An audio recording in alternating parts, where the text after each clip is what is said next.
Alors, je dis le signe de la croix, le prenant dans le volume Trésor de prière, page 3.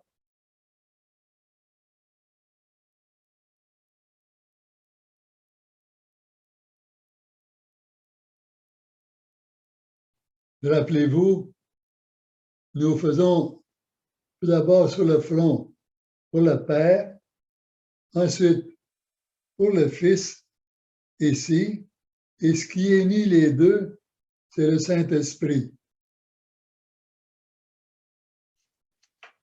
Père, que ta volonté qui s'est révélée en Jésus par la puissance de l'Esprit Saint règne en nous par Marie, Mère de Dieu.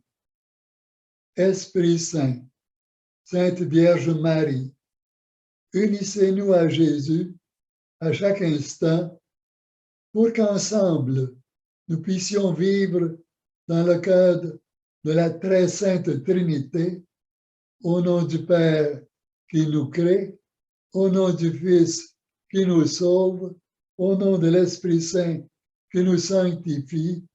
Fiat, Amen, Alléluia.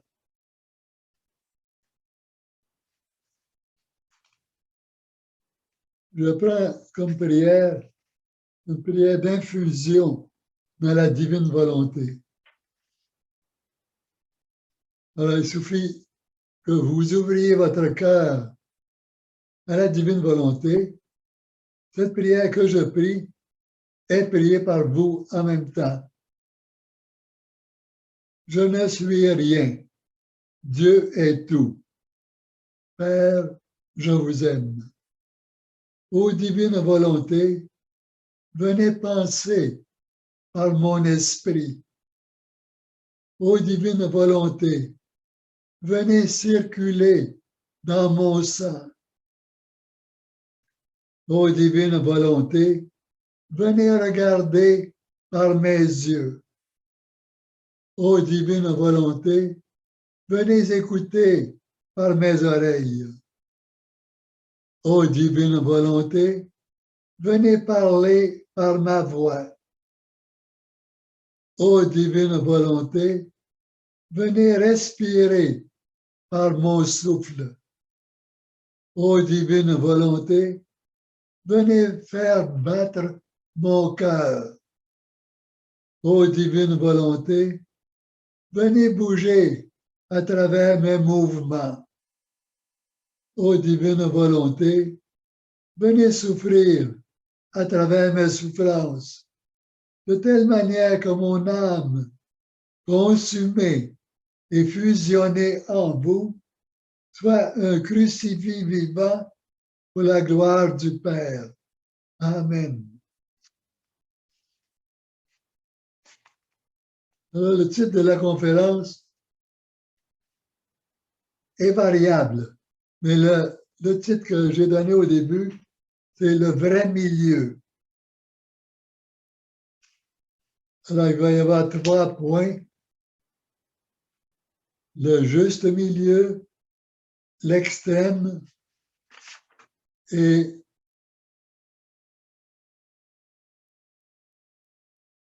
vous le direz à la fin, le divin milieu, vous le dites.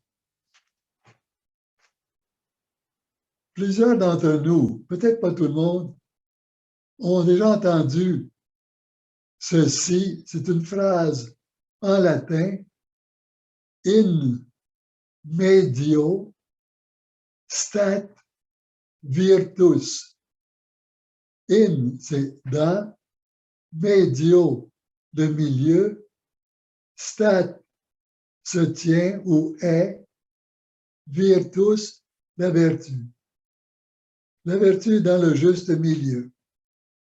Dans toutes les vertus, dans notre vie, on nous a appris à nous tenir dans le juste milieu. Il y a des excès qui ne sont pas bons. Par exemple, si je suis en moyen, j'ai une maison, une épouse, des enfants.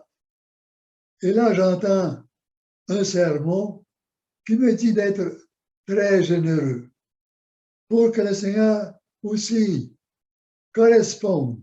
Ce n'est pas une condition, mais pour nous enflammer. Alors, on me dit d'être très généreux. Alors moi, dans ma générosité, je donne ma maison, mes meubles, mon argent à une organisation ou à quelqu'un. Ça, c'est un extrême. Est-ce que c'est correct? C'est pas correct. Le désir est correct, mais là, j'ai excédé le juste milieu. Que va-t-il arriver à ma femme, à mes enfants, à moi-même? On va être dans la rue parce que j'ai tout donné à un autre. J'ai été dans l'excès du don, de la générosité. Alors, il y a des excès comme ça qui nous portent au mal ou à un bien qui fait du tort.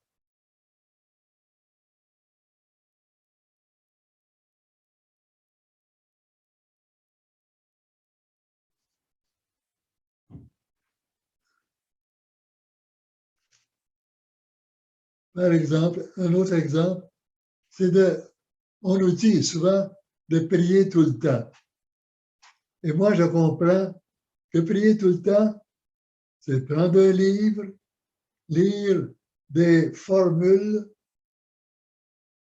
et lire tout le long du jour. Je mange, je bois, je fais d'autres activités, mais toujours en priant. Les autres me parlent, non, non, dérangez-moi pas, je suis en train de prier. C'est pas correct. C'est un extrême. Alors, il y a beaucoup d'extrêmes qu'il faut éviter dans notre vie et que nous n'avons pas évité avec nos yeux. Nous nous sommes permis toutes sortes de choses.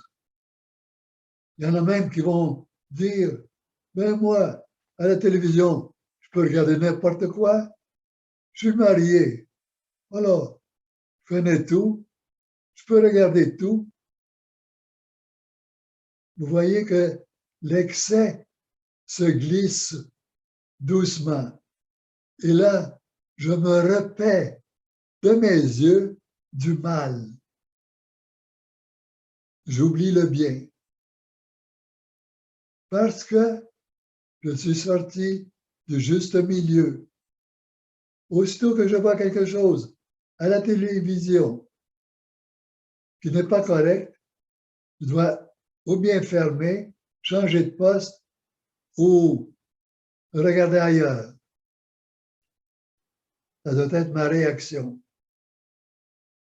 Ça peut être pas seulement des choses de sexe, ça peut être de la violence, du mensonge, comment tricher, comment voler. Alors ça aussi, on n'a pas besoin d'apprendre ça. Oh, mais c'est bon de savoir ça. C'est bon à quoi? À se préparer à faire le mal? On va se dire toutes sortes de raisons. Oh, c'est pour me défendre. Pas pour se défendre. C'est une curiosité malsaine dont Jésus n'a pas besoin en nous. Lui va nous défendre. Si nous lui disons, Seigneur Jésus, comme il le répète, Maman Marie, au secours, venez à mon aide, il va enlever la tentation, il va enlever le mal. Mais ne tardons pas, ne nous donnons pas toutes sortes d'excuses pour aller explorer ce qui n'est pas dans notre vision de la divine volonté. C'est beau de prier, mais il faut avoir ça en accord avec toute notre vie.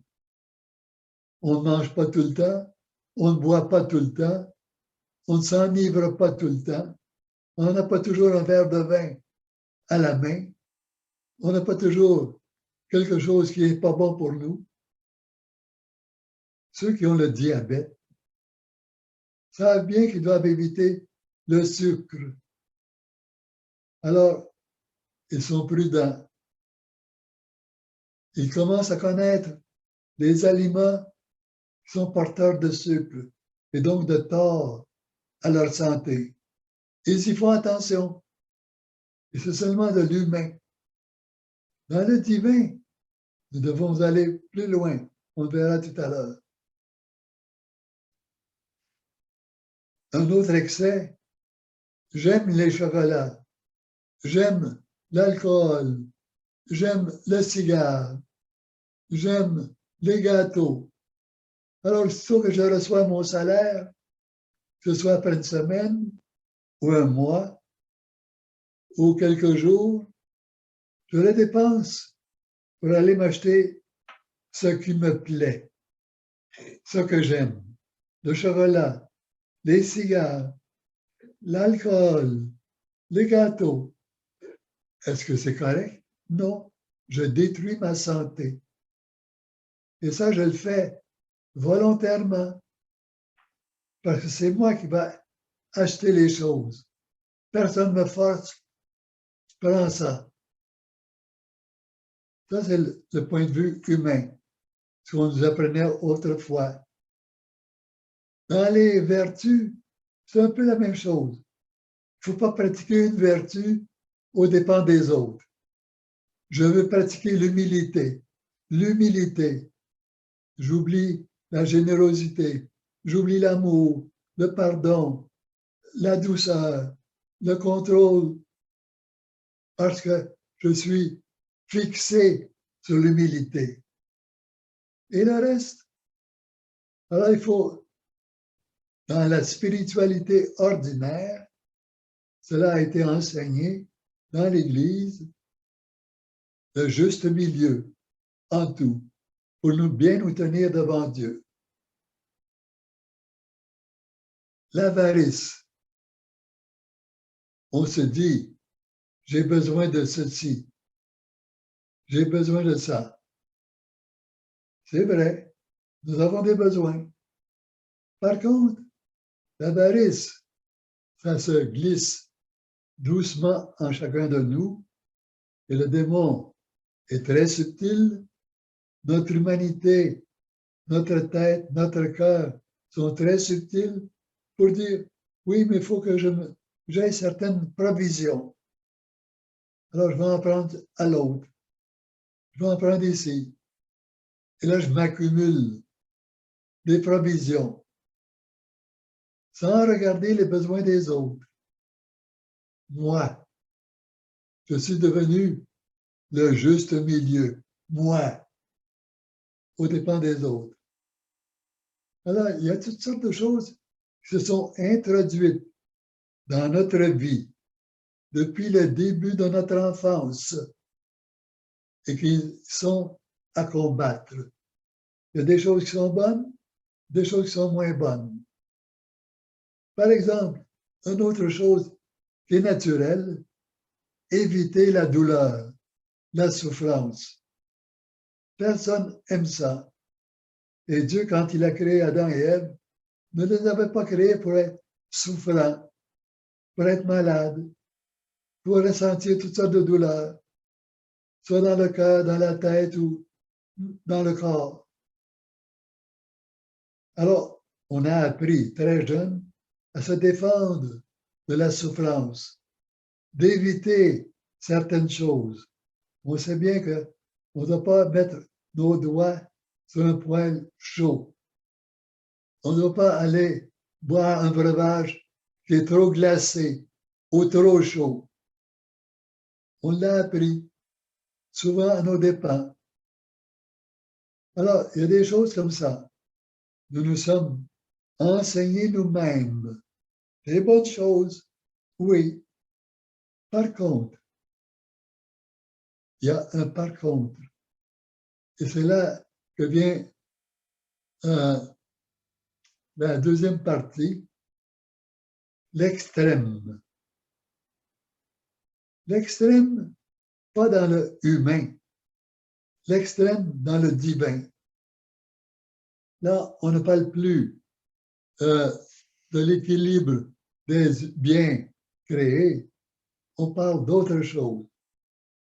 Dans la divine volonté, il faut aller plus loin que le juste milieu. Il faut aller à l'extrême milieu, le divin. Le Seigneur nous y invite. Il sait bien que ce n'est pas facile. Il ne nous force pas. Et nous, les humains, je dirais même que les anges pourraient en être jaloux, il nous donne toute notre vie pour nous refaire. Nous tombons, nous sommes piégés et nous pouvons revenir. Les anges avaient une chance, une seule, un test que Dieu donne à tout être raisonnable. Les 2 tiers des anges ont réussi le test. 1 tiers, non, parce qu'ils ont suivi leur chef, Lucifer, le porteur de lumière. Lui, il a dit, suivez-moi, c'est un test, il faut le laisser de côté. Saint Thomas d'Aquin et d'autres pères de l'Église, d'autres théologiens, ont pensé à quoi ce test était. Ils ont dit que probablement qu'il devait adorer un jour un homme.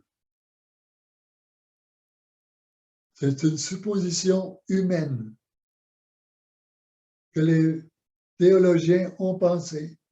Est-ce que c'est ça? Et dans cette optique, Lucifer, qui était la lumière, le premier des anges, très beau, très saint, très parfait, entre Dieu et les anges, a dit, écoutez, mes anges, mes amis, c'est un test, il ne faut pas adhérer. Non, nous les anges, nous sommes plus hauts que les humains qui seront créés. Nous ne pouvons pas, absolument pas, adorer un être humain. Pas du tout. Nous ne pouvons pas adhérer à ce que Dieu nous propose. Alors, dans la divine volonté, nous avons la chance, nous les humains, de revenir sur nous-mêmes après nos fautes, après être tombés, après avoir erré. Nous pouvons revenir avec la grâce de Dieu qui est toujours là pour nous soutenir, nous éclairer. Alors, c'est un cheminement qui est continuel vers le sommet, qui dépasse l'humain, qui dépasse le juste milieu. C'est être et vivre dans le divin, dans la divine volonté. Et ça nous est possible à tous. Pourquoi? Parce que nous avons un père et 2 mères pour nous y aider. Le Père, comment s'appelle-t-il? Dieu le Père. C'est lui qui est là, qui veille sur chacun de nous, comme de la même manière qu'il veille sur Jésus. Il ne peut pas restreindre son amour. Son amour, c'est son essence, c'est l'essence de Dieu. Est le même pour Jésus que pour chacun de nous. C'est quelque chose de difficile à imaginer. Jésus en a profité complètement. Il n'a jamais refusé l'aide de son Père. Ce que son Père lui disait, lui proposait, oui papa, oui papa. Mais nous apprenons très jeunes, à l'âge peut-être 1 an et demi, 2 ans, 3 ans, à dire non, non, t'en veux pas. Chacun de nous, on commence par utiliser notre volonté pour dire non à des choses humaines. Notre mère veut nous faire prendre un peu de bonne nourriture ou des remèdes. Ça commence jeune. Notre esprit n'est pas encore très développé, mais notre volonté, oui, elle est là. Alors nous avons toutes sortes d'habitudes dont nous devons nous débarrasser. C'est notre cheminement dans le divin. Et nous sommes vraiment chanceux d'être venus après la naissance de Luisa Picaretta. Nous avons son enseignement. Nous avons l'aide de la première maman, Marie, qui a tout fait en Dieu. C'est ça sa grande gloire, d'avoir reçu le don de la divine volonté parce qu'elle a dit oui à Dieu pour toute sa vie. Elle a été créée et lorsqu'elle a été conçue, le test lui a été proposé et elle a dit oui à son Père. Alors, elle a été définitivement entrée dans la divine volonté. Louisa, elle a eu le péché originel. Et le Seigneur lui a proposé doucement, mais il l'avait regardée par sa divinité à travers les siècles, et il avait vu que c'était elle qui serait l'âme parfaite pour reproduire le second état de mère, parce que Marie n'a pas eu le péché originel, mais Louisa a eu le péché originel. Elle est plus à notre niveau. Et le Seigneur, en la travaillant, en l'aidant, l'a fait parvenir à cet état de mère envers nous tous. La deuxième mère qui a touché au péché originel. Parce que nous pourrions reprocher à Dieu si on avait seulement Marie, elle n'a pas eu de péché originel. Elle ne sait rien de toutes nos faiblesses. Louisa, oui, elle a goûté à toutes nos faiblesses. Elle a été tentée. Et le Seigneur, petit à petit, l'a travaillée jusqu'à ce qu'elle enlève toutes les imperfections, les ombres d'imperfection même. Elle a toujours dit oui. Ça n'a pas été facile. Parce que c'est pas seulement dire oui au Seigneur et refuser le péché. Elle a dû prouver son amour parce qu'il fallait qu'elle remplisse son cœur de mère d'amour, comme Marie. Alors, pour le remplir d'amour, il fallait toucher au feu de la souffrance. Le soleil donne la lumière, donne la chaleur, mais il est feu. Et qui s'approche trop du feu en souffre. En Afrique, j'ai déjà compté ça, dans une école secondaire, on avait annoncé qu'il y aurait une éclipse de soleil en plein midi. Alors, et que le soleil paraîtrait là, que la lune viendrait entre la Terre et le soleil. Que si on voulait regarder, il fallait avoir des lunettes spéciales. Mais un jeune homme au secondaire, en Afrique, en Zambie, qui était la Rhodésie du Nord autrefois, lui a dit, je vais regarder pour un quart de seconde, comme ça. Et il l'a fait. Il a été aveuglé. C'était avant de rentrer dans la classe. Alors son ami dit, viens, on s'en va. Il dit, excuse, j'ai été ébloui un peu. Peux-tu me tenir par la main? Ça va partir. C'est pas parti. Son œil avait été brûlé par la lumière du soleil. Il avait regardé directement. Alors, le soleil est beau, c'est une lumière, une chaleur. Par contre, il y a des choses qui sont trop fortes pour nous.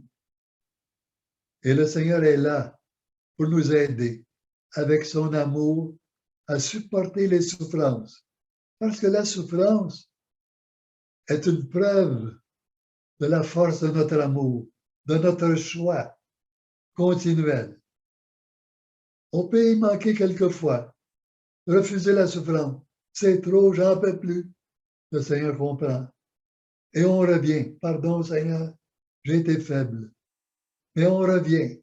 Pas pour la souffrance, mais pour l'amour. Jésus a eu beaucoup de souffrances. Il a triplé ses souffrances dans certains cas. Est-ce que vous le savez?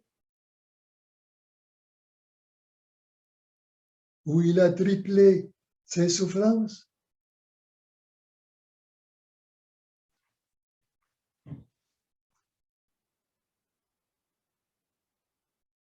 Dans le volume 6.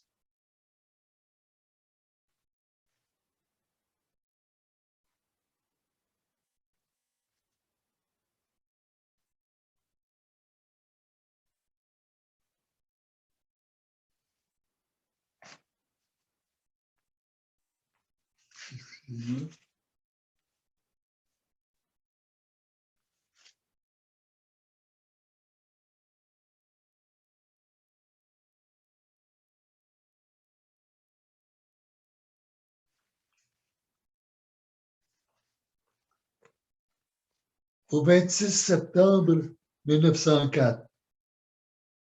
Presque toutes les souffrances de Jésus dans sa passion furent triples. Là, je répète, volume 6, le 26 septembre 1904.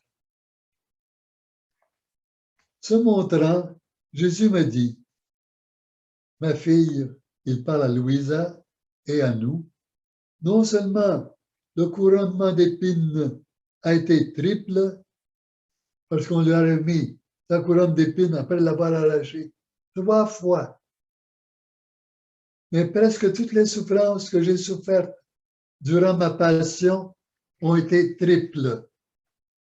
Triples ont été les 3 heures d'agonie dans le jardin des Oliviers.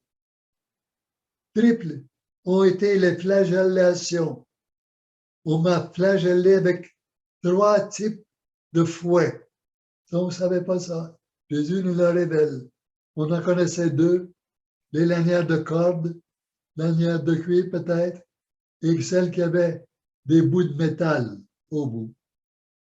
3 fois, ils m'ont dépouillé. Ils l'ont mis nu. Lui qui était la pureté même. C'est dit dans les 24 heures, il en a rougi. 3 fois, j'ai été condamné à mort, de nuit, de grand matin et en plein jour. Triples ont été mes chutes sous le poids de la croix. Triples ont été les clous, les 2 mains et un clou pour les 2 pieds. Mon cœur a déversé du sang 3 fois par lui-même dans le jardin des Oliviers. Ensuite, dans l'acte de la crucifixion, quand j'ai été tiré sur la croix, alors on l'a tiré tellement que tout s'est déboîté et son cœur a saigné. Ensuite, dans l'acte, tellement que tout mon corps en fut déboîté et que mon cœur s'est brisé à l'intérieur et a versé du sang. Et après ma mort, quand mon côté a été ouvert par une lance, triples ont été les 3 heures d'agonie sur la croix. Que de triples il y a eu.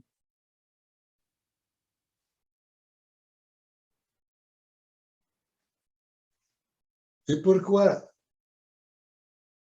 y a-t-il eu cette façon triple de souffrir à cause, le savez-vous, à cause des 3 dons. L'intelligence, la mémoire et la volonté. On dit que Jésus a refait tous nos actes de chacun de nous, depuis notre conception jusqu'à notre départ. Et il a touché notre intelligence, notre volonté et notre mémoire. C'est pour ça que ces souffrances ont été triples.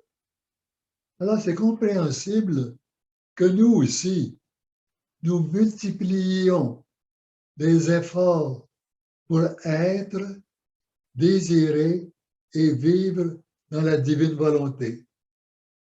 Et ces efforts veulent dire accepter les souffrances. Les souffrances qui sont pour nous une purification de nos péchés. Une chose qui enlève du purgatoire. Est-ce que nous aimerions aller au purgatoire? J'en ai déjà entendu. Oh, j'irai au purgatoire, je souffrirai ça. Comme si c'était ça passer le doigt dans l'eau tienne. Il faut éviter le purgatoire, qui est le même feu, la même souffrance qu'en enfer. Mais en enfer, ils n'ont pas d'espérance. Au purgatoire, on a l'espérance.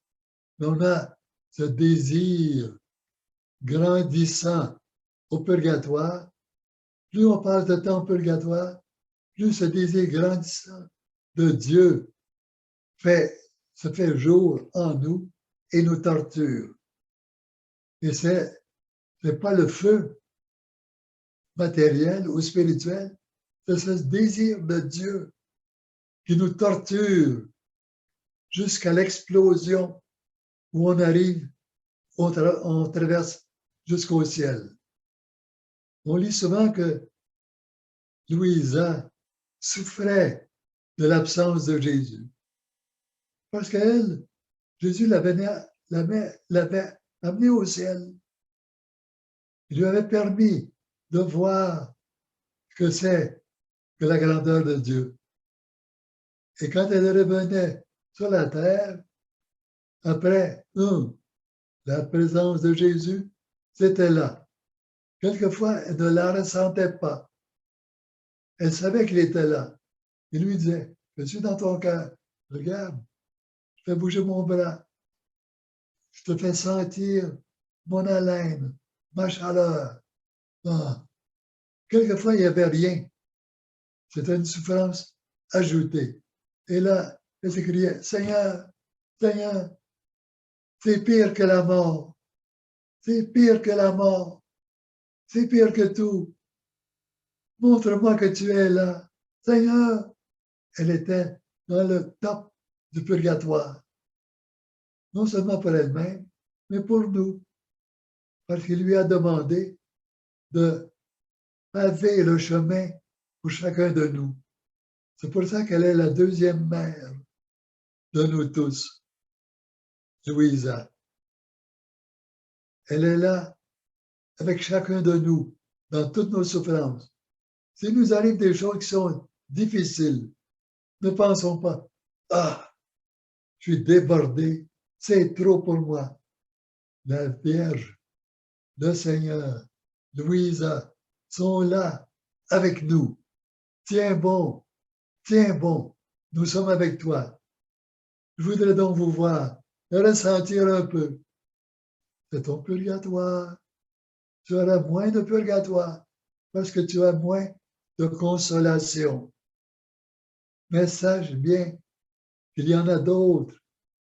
Maman Marie, Jésus, Louisa, qui ont fait le trajet avec toi, avant toi, et qui t'amènent, te tiennent par les mains, te tiennent par le cœur. Jésus, en tant que Dieu, a posé tous nos gestes dans toute notre vie, dans la perfection divine. Alors, il a même voulu prendre toutes nos souffrances Mais Dieu le Père lui a dit non. Il faut quand même qu'ils passent par le test, chacun d'eux. Et ce test, il nous est laissé. Et nous sommes vraiment chanceux, comme je le disais, parce que même si on fait faillite quelquefois, nous avons la chance de nous reprendre. Que ce soit par des péchés mortels graves, on peut se confesser. On peut, d'autres péchés, des imperfections, des ombres d'imperfection. On peut demander à Dieu pardon intérieurement, sans attendre. Pardon, Seigneur. Même demander pardon à notre prochain que nous avons pu offenser. Même, nous pouvons avoir offensé d'autres personnes sans le savoir. On demande pardon à Dieu pour ceux qu'on a pu offenser. Il y a un saint, je ne me rappelle plus qui disait dans sa confession, Seigneur, je te demande pardon pour ceux qui m'ont offensé, mais que j'ai pu offenser. C'est ainsi qu'ils m'ont offensé. Je pense que c'est Saint François de Sales, dans sa douceur. Alors, nous aussi, nous avons du chemin à faire. Et le Seigneur nous donne à chacun le temps qu'il faut. Même si quelqu'un dit, oui, mais si je meurs dans une semaine, je n'aurai jamais le temps de faire tout le trajet qui m'est alloué pour arriver à la perfection dans la divine volonté. Le Seigneur est le maître de tout. Il le dit bien, il l'a dit, comme ça a été dit déjà dans une préface de la Sainte Messe, c'est dit, il est le maître du temps et de l'histoire. Il est le maître du temps pour chacun de nous. Même si je dois souffrir, mourir dans une semaine, je viens d'apprendre aujourd'hui à vivre dans la divine volonté. Dans une semaine, je dois mourir. Le Seigneur va m'aider à parcourir tout le trajet. Parce que lui, il est lumière, il est harmonie. Il sait comment arranger les choses. Il n'est pas injuste. Alors lui seul peut faire ça. Ça veut dire que nous devons avoir une confiance absolue en Dieu. Il veut que nous correspondions à ses grâces, à ses appels. C'est cela notre rachat. Il l'a fait par l'intermédiaire de son humanité, à laquelle il a ajouté plus d'endurance pour souffrir davantage. Ce n'est pas nécessaire qu'on lui disloque tout le corps, les os, la poitrine, les côtes, les bras, les jambes. Ce n'est pas nécessaire.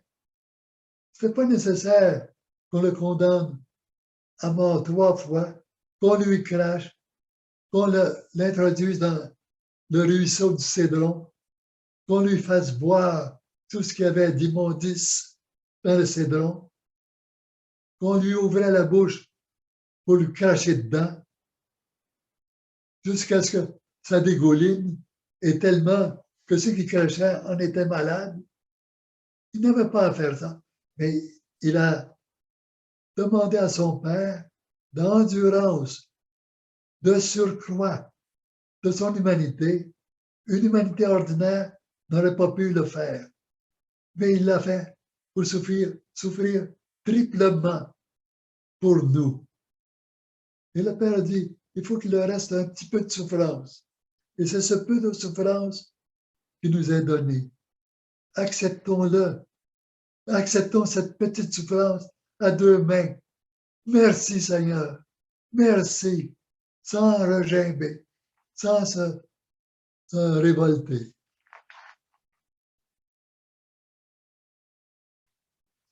Les actes réalisés par Jésus, je vais vous donner une lecture à faire dans le volume 14, le 2 du mois d'août 1922. Le 2 août 1922. Lisez toute la leçon. Chacun, pas maintenant, quand vous aurez le temps. Je vais vous en donner d'autres lectures un peu plus tard. Dans le volume 14, le 2 août 1922. Lisez tout cela. Les actes réalisés par Jésus dans la divine volonté sont gardés et protégés par les anges. Les actes qu'il a faits pour chacun de nous sont gardés et protégés par les anges jusqu'à ce que nous allions les piger, les prendre. Alors les anges les relâchent pour chacun de nous.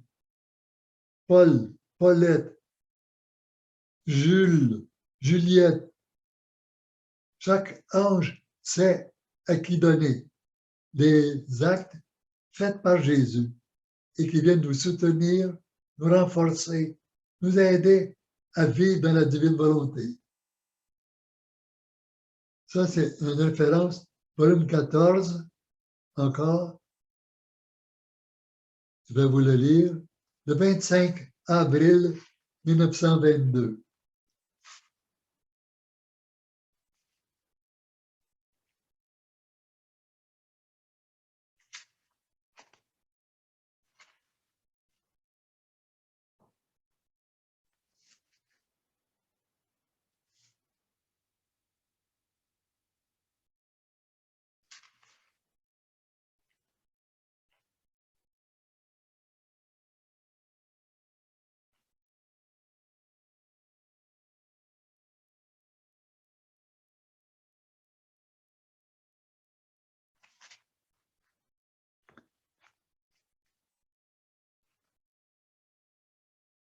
Excusez. Je n'ai pas le bon livre. C'est le livre 14. Et j'avais le livre 6.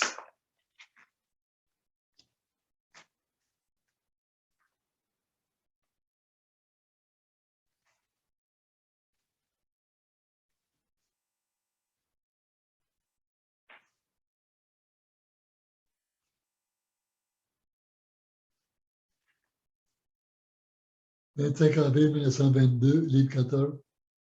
Il en va ainsi pour les actes réalisés dans ma volonté. Mon amour et ma jalousie envers eux sont tels que ma grâce les caresse, mon amour les forme, les rend fructueux et les fait mûrir. Je charge des milliers d'anges de les protéger, parce que ces actes sont des semences pour que se réalise ma volonté sur la terre comme au ciel. Les anges les protègent jalousement. Ces anges n'abandonnent ces actes que lorsqu'ils voient des âmes désireuses de les prendre comme des fruits divins pour leur propre nourriture. Oh, la fécondité de ces actes, parce qu'ils sont divins.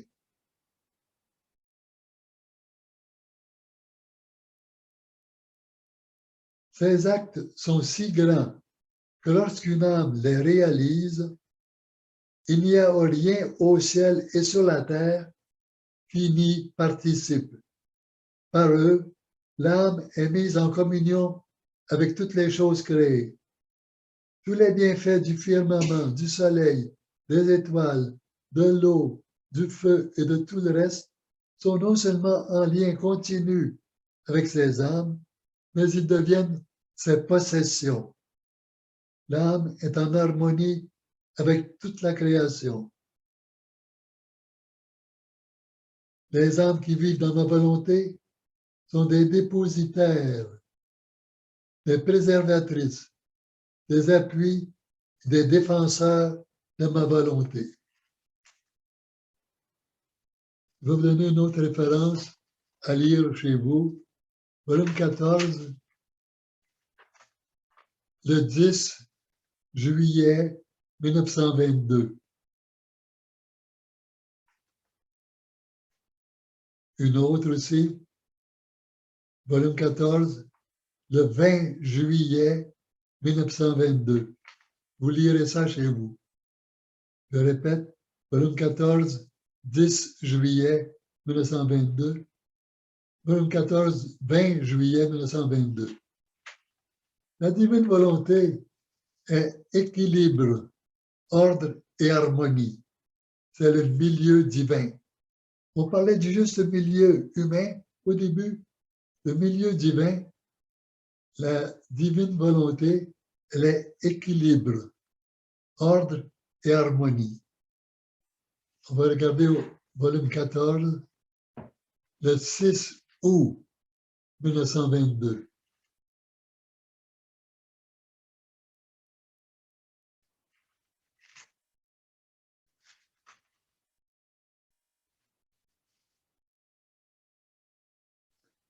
Jésus dit, ma fille, toutes les choses sont en équilibre, au ciel comme sur la terre.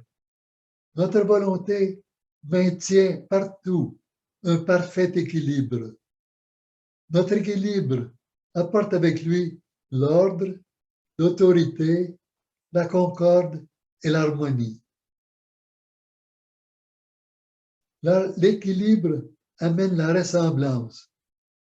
C'est pourquoi il y a tant d'ordre, d'équilibre et de ressemblance chez les trois personnes divines.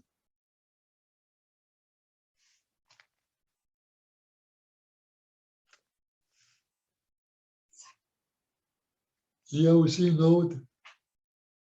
Vivre dans la divine volonté, c'est vivre avec les battements du cœur de Dieu. Volume 14, 29 avril 1922.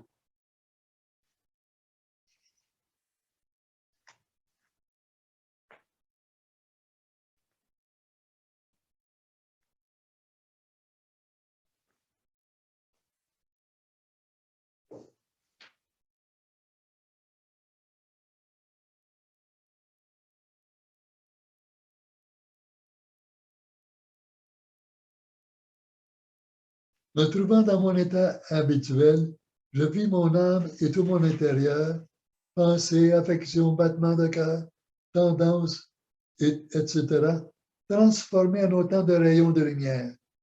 Ils s'allongèrent et s'élargirent tellement que, émergeant de mon intérieur, ils s'harmonisaient avec le soleil.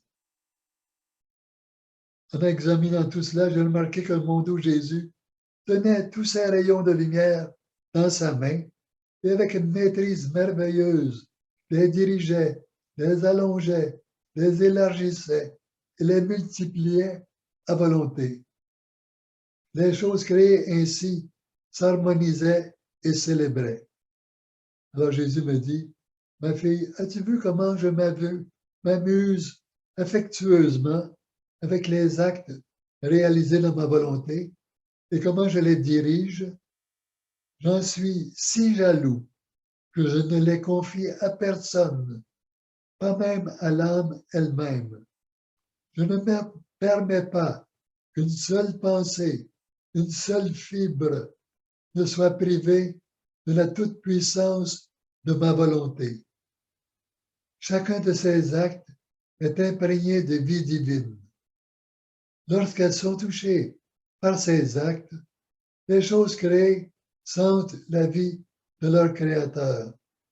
Elles expérimentent de nouveau le divin fiat d'où elles ont tiré leurs existences et elles célèbrent.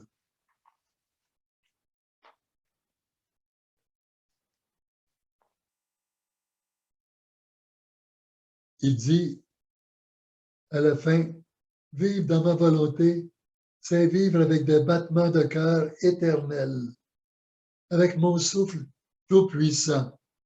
Alors, nous ne connaissons pas tous les effets d'essayer de vivre dans la divine volonté. Mais Dieu les voit. Ceux qui sont au ciel voient tout ça.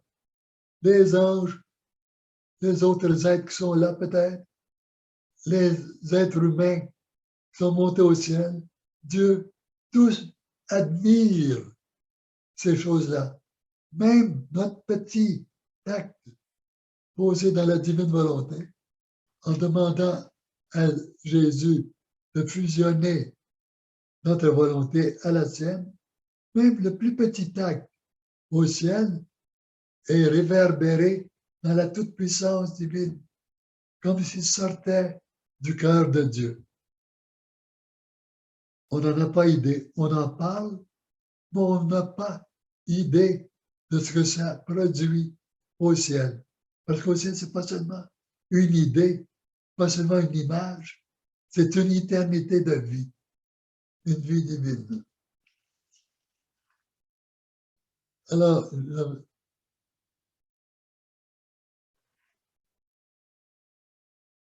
je vous rappelle l'évangile de Jean, chapitre 5, verset 17. Jean 5, 17, il dit, « Mon Père est à l'œuvre jusqu'à présent et j'œuvre moi aussi. » C'est Jésus qui dit ça. Mon Père est à l'œuvre. Et lui, quand il est à l'œuvre, ce n'est pas dans le passé, le présent et le futur, c'est dans l'éternel. C'est dans tout ça. Et plus que tout ça.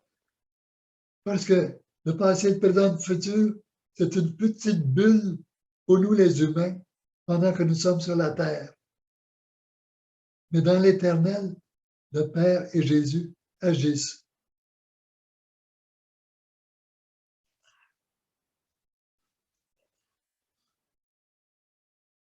Alors, c'est une œuvre qu'elle continue à chacun de nous. Je veux terminer en vous lisant quelque chose du Bréviaire.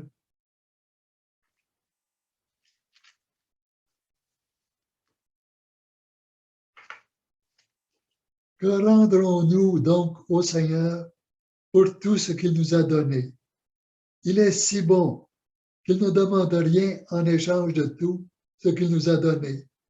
Il se contente d'être aimé. Quant à moi, pour dire ce que je ressens, lorsque je me rappelle tout cela, je suis saisi d'épouvante et d'une stupeur terrible. Je redoute que par ma négligence ou à force de m'occuper de futilité, je ne perde l'amour de Dieu et ne devienne pour le Christ un sujet de honte. C'est Saint Basile qui écrivait ça. Et lui ne connaissait pas le don de la divine volonté. Mais il a réalisé que tout ce que Dieu lui donnait était un don d'amour. Il dit, j'ai pas assez d'amour pour donner à Dieu tout cela. Qu'est-ce qui va m'arriver? Mais nous savons maintenant que nous avons le pouvoir de prier pour tous les êtres passés, présents et futurs, les introduire depuis leur conception jusqu'à leur départ dans la divine volonté. Faisons-le et bénissons chaque jour. Je termine par la bénédiction.